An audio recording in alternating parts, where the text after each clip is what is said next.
Digital media द्वारा छापा गया था कि खंडवा जिले को जो जनसंचय जनभागीदारी में जो अवार्ड मिली थी वो कुछ गलत फोटोज अपलोड करके मिला था करके उन्होंने कुछ कोई प्रश्न उठाया था।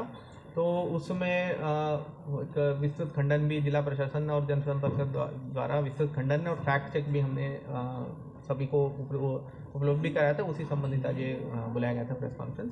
उसमें क्या है, तो उसमें जो पंचायतों का उल्लेख किया है वो सारे जो काम हुआ है उसमें ये सारे जनसुनवाई में शिकायत जो आया था उसके आधार पर है।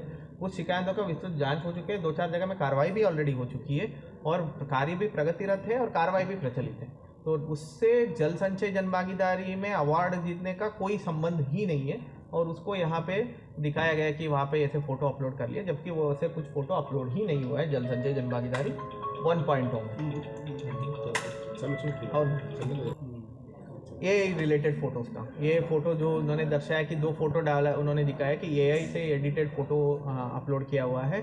तो मैं सभी को बताना चाहूँगा कि 2 अलग अलग पोर्टल हैं। एक है जल संचय जनभागीदारी जहाँ पे फ़ोटोज़ अपलोड करना पड़ते हैं, जिसके आधार पर पुरस्कार होती है, जिसका विस्तृत जांच होती है डिस्ट्रिक्ट, स्टेट और नेशनल लेवल में एक फ़ोटो का जांच होती है, वो अलग पोर्टल है। जो ये फ़ोटोज़ दर्शाया है वो कैच द रेन पोर्टल है, JSA catch the rain portal है, वो पिछले 4 साल से वो संचालित है। तो वहाँ पे जो है कुछ शिक्षकों द्वारा ये जनरेटेड फ़ोटोज़ डाला गया था, उससे और जल संचय जनभागीदारी और जल संचय जनभागीदारी अवार्ड से कोई संबंध नहीं है। वो अलग पोर्टल है और ये अलग पोर्टल है। वहाँ पे जो उन्होंने डाला भी था, क्योंकि जिला प्रशासन द्वारा सबको पूरा खंडवा के लोगों को सभी को मोटिवेट किया था कि अपने अपने रूप में रूप वाटर हार्वेस्टिंग सिस्टम लगाएं।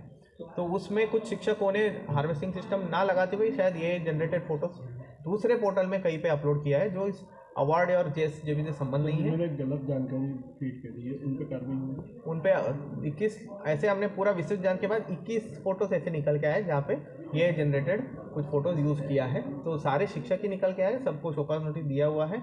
उसमें उनके रिप्लाई आने के बाद, क्योंकि वो IEC प्लेटफॉर्म है, उसमें कोई कंपटीशन के लिए यूज़ नहीं होती है, तो IEC प्लेटफॉर्म में कोई भी कुछ भी डाल सकते हैं अगर उनको कुछ जानकारी किसी को देना है। तो IEC प्लेटफॉर्म में क्योंकि डाला है तो उनको शोकॉज नोटिस दिया है। उनका आंसर जो आएगा उसके बाद उनके ऊपर कार्रवाई।